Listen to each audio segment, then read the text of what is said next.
Congressman LaTourette, thanks for joining us this week. Yep. The sun is shining, the birds are chirping, spring is here, and Congress is still in session. Yep, and it's not snowing. It's not snowing. It's a wonderful thing here in D.C. So let's talk a little bit about what Congress is or isn't doing right now. Sure. There's been a lot of talk about comprehensive tax reform. It's something that we've talked about a lot over the last 6 months, a year. It seems comprehensive tax reform is dead, at least for now. Right. And the talk has been about moving a package dealing with extenders. Right. Talk to us a little bit about what happened this week and where this whole process is heading. Well, we talked before that Dave Camp, the chairman of Ways and Means, rolled out his proposal for the simplification of the tax code, and to say that he was abandoned by everybody would be an understatement. I mean, the speaker sort of undercut him, and according to the papers, there was a rather contentious meeting between the two as a result of that. But what's left undone, and everybody expected that when we were done with this exercise on reforming the whole tax code, there are 55 what are known as tax extenders that have expired or are set to expire. And if there's no activity by the Congress, they do expire. And they really run, the gamut of soup to nuts.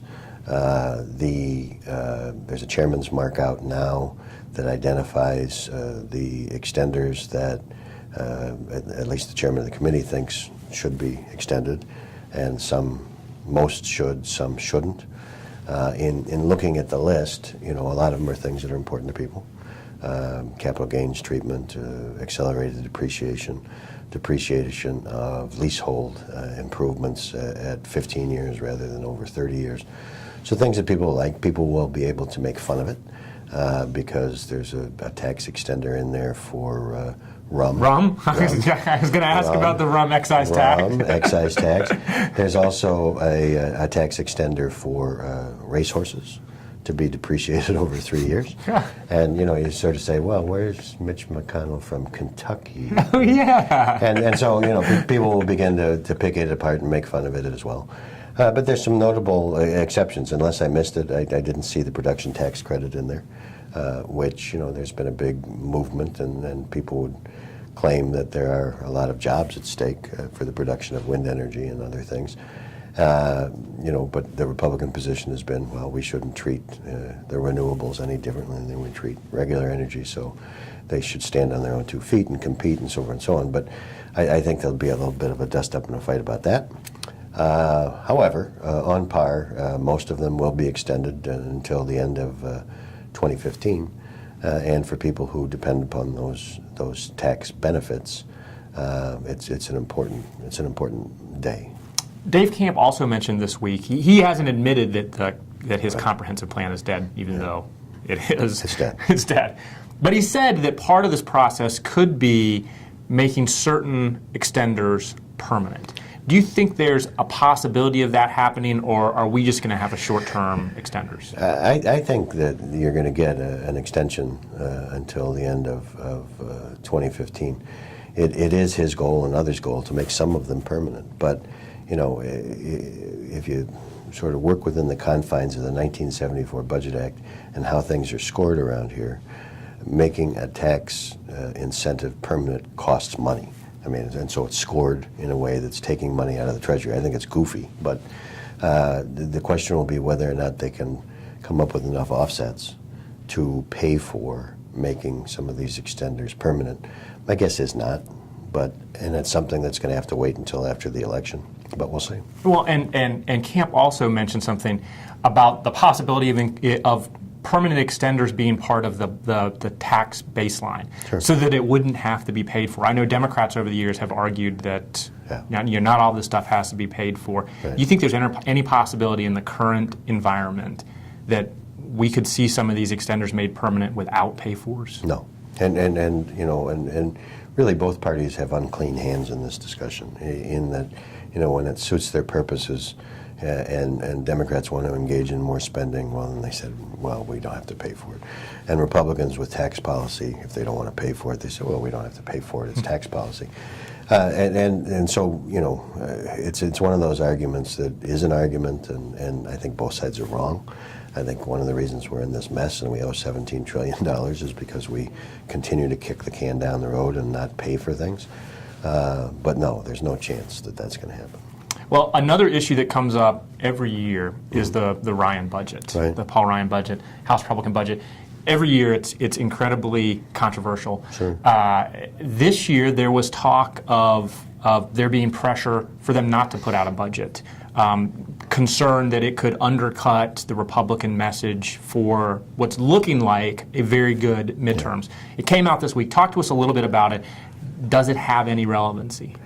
Well, it doesn't have any relevancy because, I don't know if they can muster up the votes in the House to pass it, Republican votes only. You're not going to get any Democrats to vote for it, obviously. But, as we've talked about in this segment before, when Senator Murray and Congressman Ryan put together the budget deal, what was unusual about it, one, is that it got done, and two, that it created a 2-year budget. So the numbers, that the Appropriations Committee is going to have to work with to move forward has already been set for fiscal year 2015.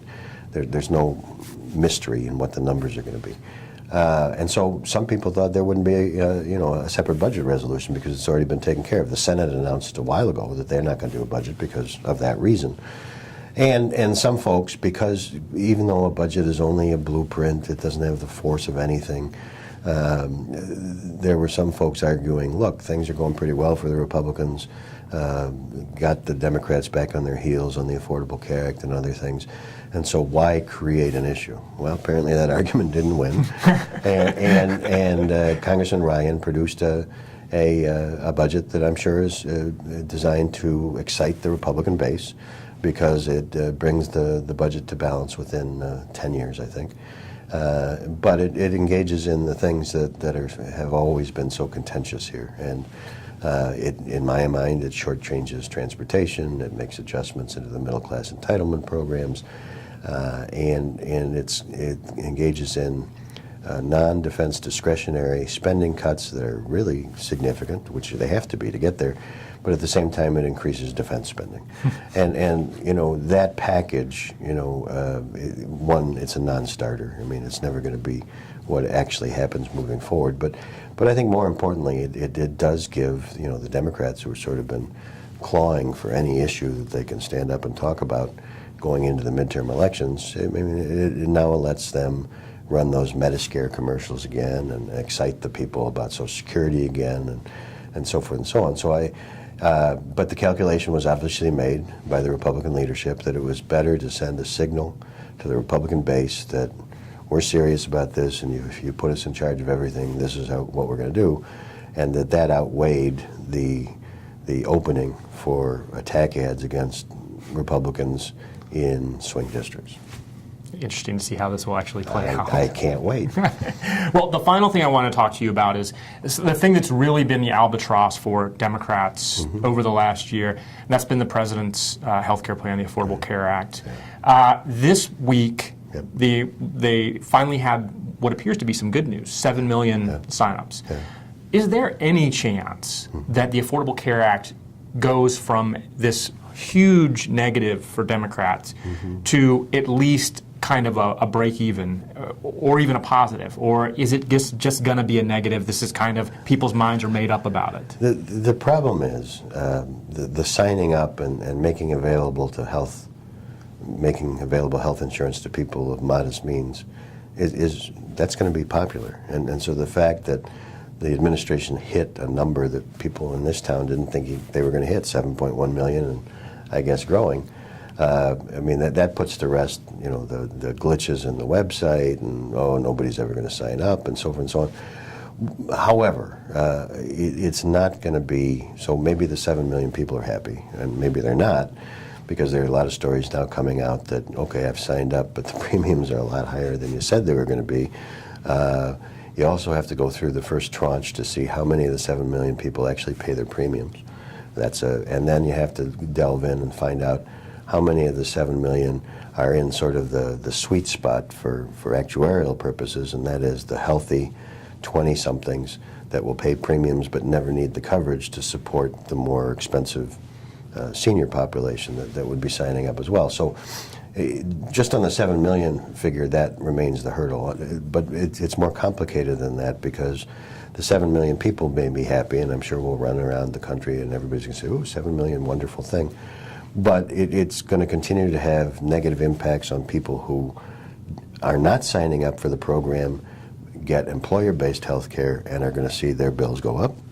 They're going to see additional taxes. They're going to see, I just met with some union officials this morning, and they're going to be subject to this Cadillac tax. And so their health care benefits, which they negotiated with and have in place, are going to be subject to income tax. And so, what you're going to get are, yes, people do have health insurance. We'll see if they have health insurance, and there's 7 million of them. But everybody else who pays the bills is going to get it in the neck, and there's a lot more of those than 7 million. So I think it's going to continue to be a drag on the Democratic ticket in the fall.